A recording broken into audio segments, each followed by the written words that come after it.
Hospital warns of long wait times in its emergency department. Volumes are much higher than anticipated, 30 to 40%. That means families are experiencing much longer than normal wait times for non-emergent issues. Why the hospital is seeing such high volumes and advice for parents with sick children. Plus, most of the sellers that we are working with are kind of taking a step back.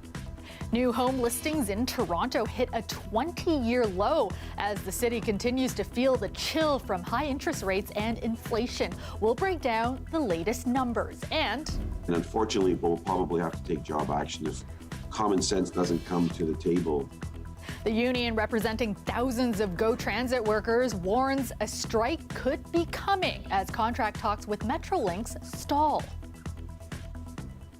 Good evening, I'm Kelda Yoon. Ontario's hospital system has been plagued by long wait times and emergency room closures. Now, we saw this through the summer, and hospital workers say the problem is expected to get worse as we head through the fall. Today, Sick Kids Hospital warning that its emergency department is seeing extremely high patient volumes. Tyler Cheese joins us live from outside Sick Kids. And Tyler, the hospital saying this is translating to long wait times.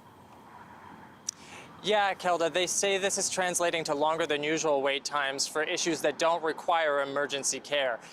The hospital is advising parents to come prepared with things like water bottles, nut-free snacks, and entertainment. Earlier today, we spoke with the head of emergency medicine at the hospital about what may be causing these long waits. Emergency rooms around the province have seen long wait times for months, and Sick Kids is no exception. Typically in October, we would plan for around 220 to 230 children coming to our emergency department across 24 hours. But we saw this past Monday was over 300 patients coming to our emergency department. And that was with patients already taking advantage of our virtual urgent care. Parents describe the stress of waiting for long stretches of time with young, sick children. This mother waited 7 hours with her family. We were literally there, I would say, from about I think 12 to about 4 o'clock. Then we were moved to another area of the hospital. I needed somebody to help my son. And that's when I told my husband, go please get help, because I started to cry. The hospital says the long wait times are partly due to the increase in viral infections that usually come at this time of year with kids back in school. That's expected this time of year. But I think what's a little bit different is that what we hear from families, they're having difficulty seeing their family doctor or their pediatrician or using their local urgent care. Staff shortages due to illness and a reduced workforce are also contributing to longer wait times. There is not enough staff, period, in emergency departments. That's where you go when you have an asthma attack. That's where, for a kid, that's where you go when you were injured. Grinspan blames the province's controversial Bill 124, which limits the pay of nursing staff. Bill 124 needs to go. What we need desperately in the province to retain the nurses we have is competitive compensation. And Bill 124 doesn't allow us to do competitive compensation. She says the province also needs to invest in more after-hours clinics to address non-emergency issues. As for Sick Kids, the hospital is reassuring parents that those that are the sickest are coming right through our ED like they always have. And that's important for everyone to understand. We will always take care of the sickest children first. Now, the hospital says parents with sick children should first reach out to their family doctor's office if they have one. They also offer a virtual urgent care platform. Parents can go online, input their child's symptoms, and it will provide guidance on whether or not they should bring them in. And lastly, they say it's very important to ensure their children have their COVID vaccines and their flu shots. Thanks so much, Tyler. That's Tyler Cheese reporting live for us tonight. Toronto police have received special permission from a judge to release images of an underage suspect wanted for a series of sexual assaults in the city's East End. As Greg Ross tells us, police are hoping somebody will recognize him and turn him in before anyone else is attacked. That's terrifying. Yeah, absolutely. Residents who live along the Gatineau Hydro Corridor Trail and the East Don River Trail were surprised to learn today that police are still searching for what appears to be a teenage boy who police believe is responsible for multiple sexual assaults. We've had 6 reported cases of these sexual assaults that seem to be committed by the same person. These are the images that police have released under judicial authorization, which is required in cases involving minors. The suspect has been seen wearing a red t-shirt and black shorts, and police say he has been approaching women along the trails on his bike and assaulting them. They're pretty much all across the bike trails, walking trails, south of Lawrence, between the Don Valley Parkway and Bellamy. These assaults began happening back in July and have been reported as recently as last month. It has many who use the trails regularly concerned. Won't stop me from walking the trail, but I definitely will be more aware. I definitely wouldn't do this at night, not at all. I only do it in the daytime, you know what I mean? I have a daughter, I have my wife, and yeah, I don't think I should be the only one privileged to exercise because I'm a man. The images have been posted on the Toronto Police website. Police are hoping that people will share them in hopes that somebody will recognize the suspect. We're basically hoping that some school administrator, friends, when they take a look at this photo again, that they'll say, yeah, you know, I do recognize that bike, that backpack, in fact, maybe even that kid. The judicial authorization to use these images expires on Monday. Greg Ross, CBC News, Toronto. A bomb threat forced the evacuation of a school and a store in Brampton today. Before noon today, OPP received a threat of a bomb in the Mayfield Secondary School. Simultaneously, Peel Region received a call to the adjacent mall, the Walmart Mall. We, of course, in the interest of public safety, we dispatched all the necessary resources. OPP saying it happened just before noon near the border of Brampton and Caledon. In an update late tonight, police say officers searched the school and no explosives were located. There were also no reports of any injuries. Police are asking anyone with information about this incident to contact them. One man is dead after a stabbing at Allen Gardens last night. Love Allen Gardens. I love coming to walk here all the time, but yeah, obviously you have to sort of be on your guard sometimes as well. We had just left. We were gone maybe 5 minutes. We went to the store to grab something to eat, pack of smokes, came back. It wasn't even 5 minutes and all this happened. It happened late last night at the park near the corner of Jarvis and Gerard. Now, police attempted to revive the man before he was taken to hospital, but he was later pronounced dead. The victim is in his 40s. Investigators say a suspect fled the scene east toward Jarvis Street. Well, if you've been house hunting in the city lately, you may have noticed the pickings are pretty slim.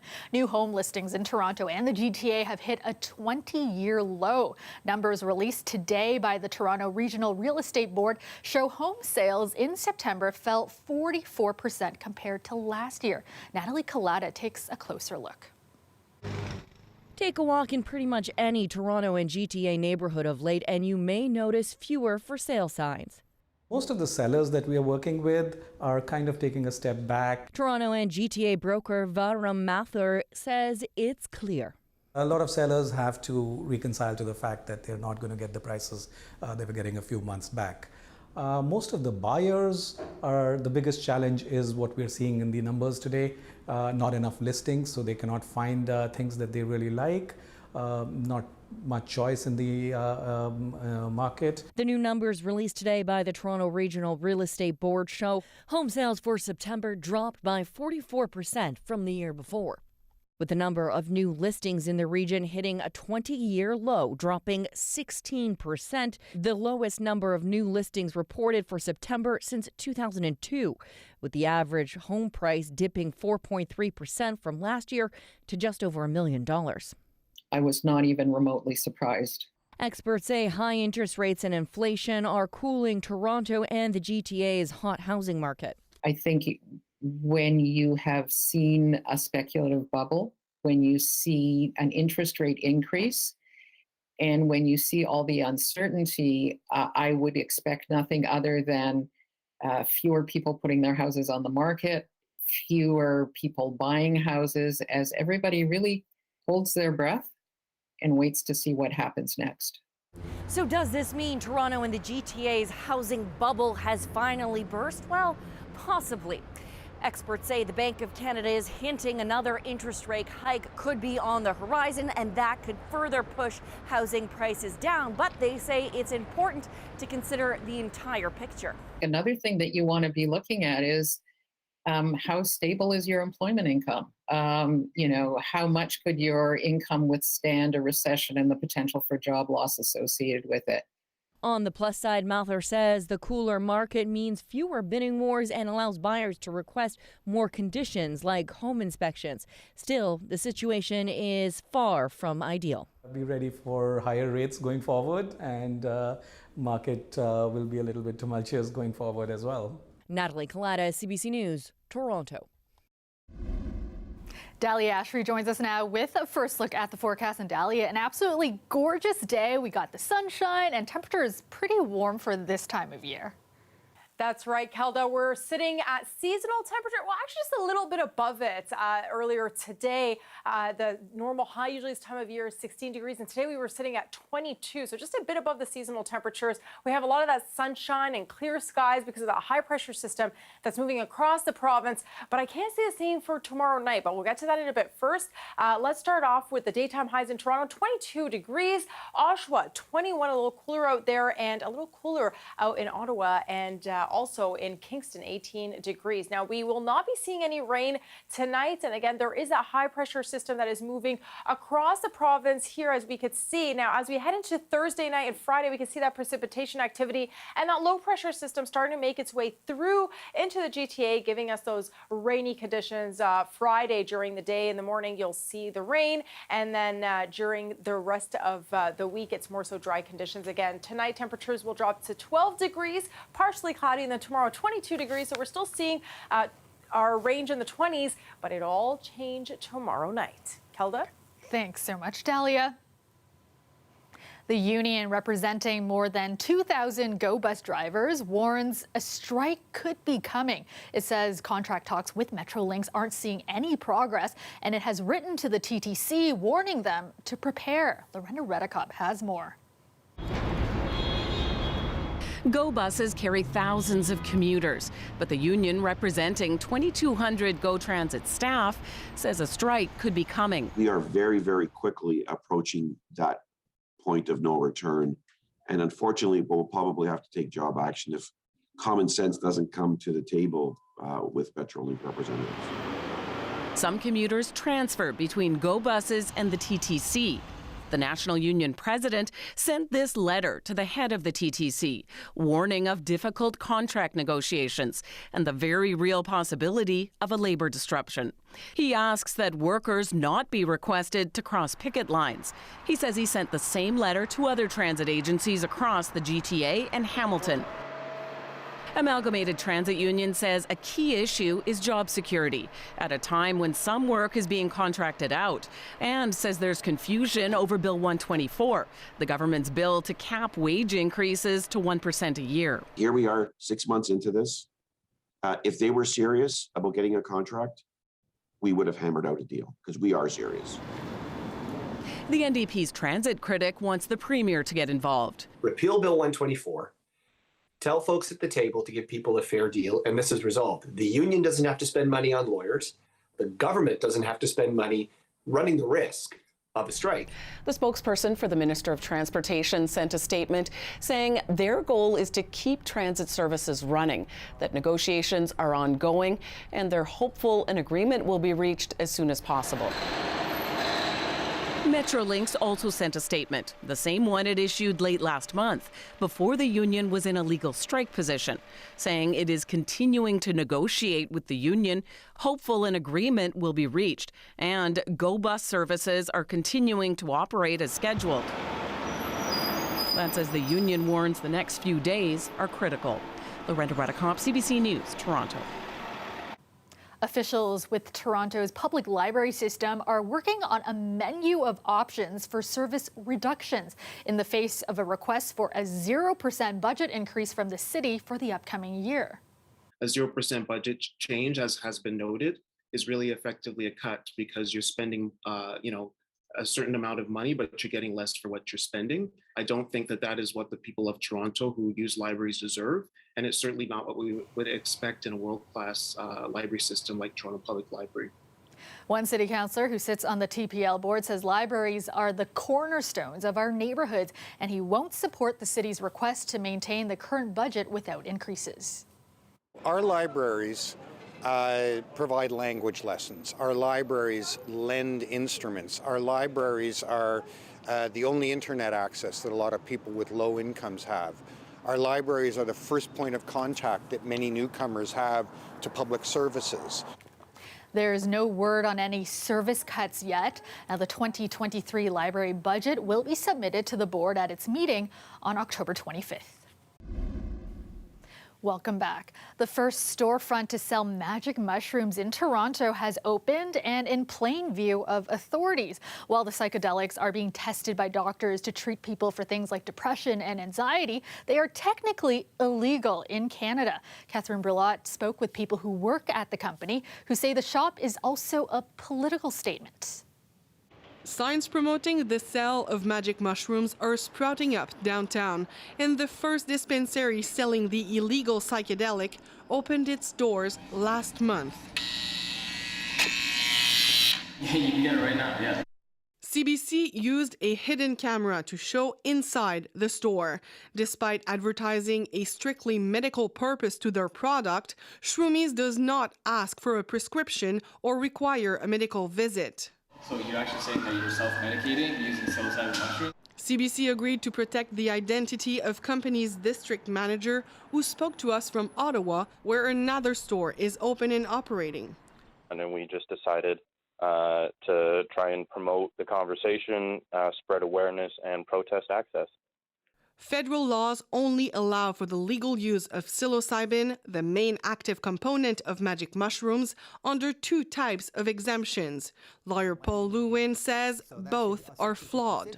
It's slow, it's full of delays, and you have to ask the government for permission. He is part of a constitutional challenge representing psilocybin users and a medical professional against the prohibition. This is what happens when you have bad laws. The others step in and fill in the gap, and it's really wrong that the answer is go to the gray market and get it from other sources.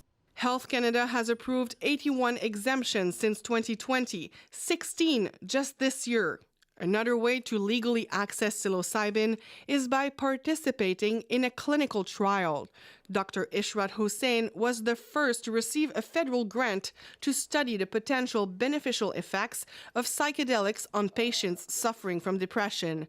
He says it's too early for legalization. Before that happens with a drug like psilocybin, we would like to do the robust research to show, whether it's safe, whether it's beneficial for mental health, who it's beneficial for. Ready or not, some have decided to test the law. It shouldn't be an exception to be able to access medications that should be able to help you.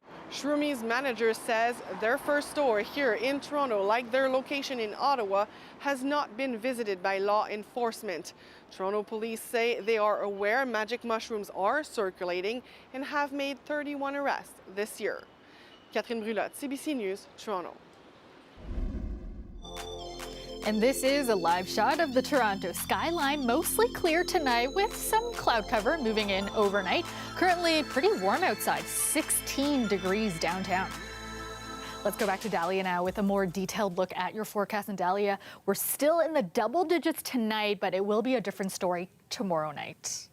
That's right, Kelda. Overnight tonight is the last day this week that we will be seeing those double digits in the evening. Tomorrow night, back down to those single digits. So cooler nights ahead and possibly some rain on the way as well, which we'll get to in a bit. But first, let's take a look here. Daytime highs in Toronto today, 22 degrees, a little cooler out in Kingston, 18 degrees, and a little warmer in Windsor, 25 degrees. Now, the high pressure system is what's been giving us those dry conditions, the clear skies, and the lovely sunshine that we've been seeing. But starting tomorrow night, that low pressure system will start to make its way across Ontario, and also the Arctic air will start to make its way as well. And that's what will be giving us the rain potentially on Friday and also Thursday night, but also strong winds ahead, which we will take a look at right now. So Thursday, so tomorrow morning, winds will be gusting up to 20 kilometers an hour, and then it will drastically increase by the afternoon to about 28 to 33 kilometers an hour. And then by Friday, it'll be 41 kilometers an hour, and we'll see strong winds for the rest of Friday along with those damp conditions. And again, that's because of that Arctic air that's moving across the province, giving us those type of conditions, those cooler conditions. So tonight, temperatures will drop to 12 degrees. Enjoy it, because it's the last time we're going to see those double digits, at least for this week in terms of the evenings. And then a little cooler out in Hamilton, 10 degrees. Now, as we take a look at the forecast over the next few days, and especially as we kick off the long weekend, that's when we start to see the dip in temperatures. So take a look at Thursday, 22 degrees. Then we head into Friday, 10 degrees. So that's about a 10-degree drop. So it does get a lot cooler. And again, that's because of that Arctic air that's moving in and possibly also bringing us the rain. And we also start to see tomorrow night those single digits again for the evening. So what's trending is those cooler nights moving ahead, and then we start to see the temperatures drop from the 20s back into the teens, which we haven't seen in a while, but back to the typical seasonal fall conditions that we should be expecting to see, and some sunshine along the way as well. But don't let it deceive you, because it will be quite chilly. Kelda? Thanks so much, Del. Thanksgiving is just days away, and today 2 local food banks received big cash donations. We're really truly giving thanks that during this time of the pandemic, where there is so much food insecurity, where we can actually raise the necessary funds to really give back in such a tangible way. The money was raised during this year's annual International Jerk Food and Music Festival. $5,000 is going to African Food Basket, a nonprofit that serves Black communities, and Regeneration Marketplace, which helps to feed families in Brampton. And finally tonight, the latest flight to the International Space Station made history today. The SpaceX Dragon flight launched from the Kennedy Space Center in Florida.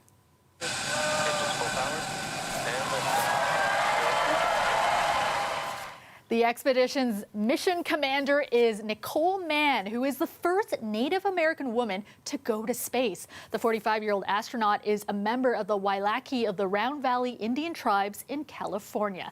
The 4 crew members on board are scheduled to spend almost 6 months on the International Space Station.